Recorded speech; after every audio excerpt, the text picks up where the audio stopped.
Salut tout le monde, le point upgrade le plus court de toute l'histoire des points upgrade, puisque là il s'agit juste d'un sorte de flash info.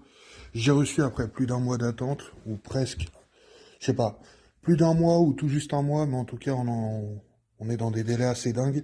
Je vais vous expliquer pourquoi. J'ai reçu mes Duritavia, donc j'ai pris pour 323 GTR, parce que, alors déjà de base, il fallait que j'achète des durites de frein.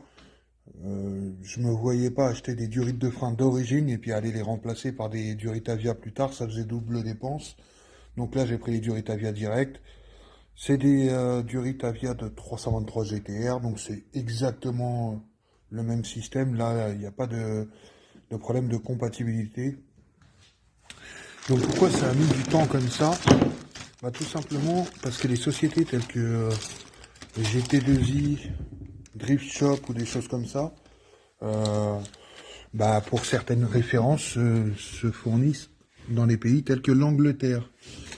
Et les Anglais, depuis qu'ils sont sortis de l'Union européenne, bah, disons qu'on n'est plus, on n'est plus leur priorité, hein, quelque part. Donc ils donnaient des délais, ils donnent des délais à ces entreprises en disant qu'ils vont les livrer. Moi, ils leur ont fait le coup toutes les semaines en leur disant on vous livre cette semaine, on vous livre cette semaine.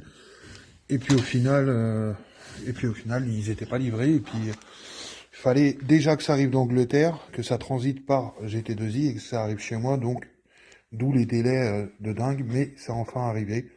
Il manque plus grand chose là vraiment pour aller switcher avec le système de frein à disque à l'arrière.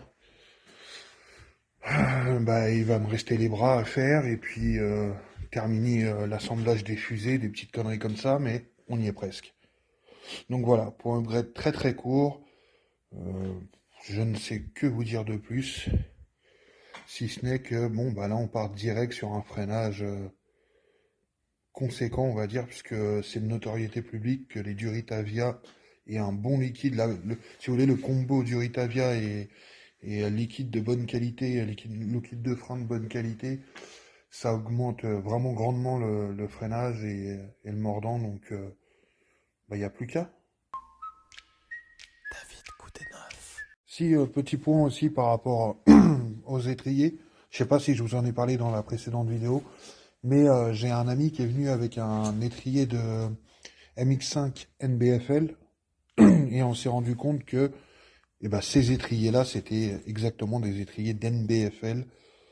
Donc ça m'en dit plus sur est-ce que je dois racheter des étriers et en l'occurrence peut-être un support de plus, à moins que cela aille sur... bah non, d'ailleurs ils vont même pas sur ceux de MX3 323, donc non. Est-ce que je dois racheter deux supports d'étrier pour MX3, alors qu'ils étaient bien donnés pour être bons ceux-là, mais bon. Avec un support de plus, celui-ci, j'aurais juste à le brosser et puis à le repeindre propre. Ou est-ce que je trouve des supports d'étrier qui s'adaptent sur ma fusée et donc forcément qui iront là-dessus. À voir, à tester. Là, pour répondre à cette question, il va falloir que je trouve un support d'étrier d'MX5 NBFL. Voilà, c'est bon, c'est tout pour moi.